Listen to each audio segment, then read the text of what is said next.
How to move contacts on phone to SIM card on Samsung Galaxy S26 Ultra. Let's start the video. First of all, go to app library. Here click on contacts app.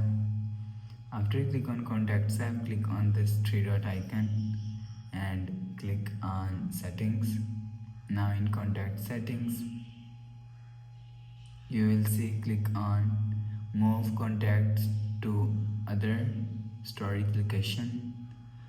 After click on move contacts to other storage location, so if you want to move contact on phone card, so phone and SIM is here, click on phone and click on contact and click on done.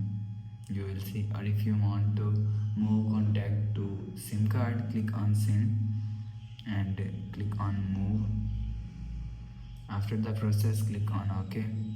After the process, go back to home screen. So that's how you can move contact on phone to SIM card on Samsung Galaxy S26 Ultra. If you like the video, please subscribe. Thanks for watching.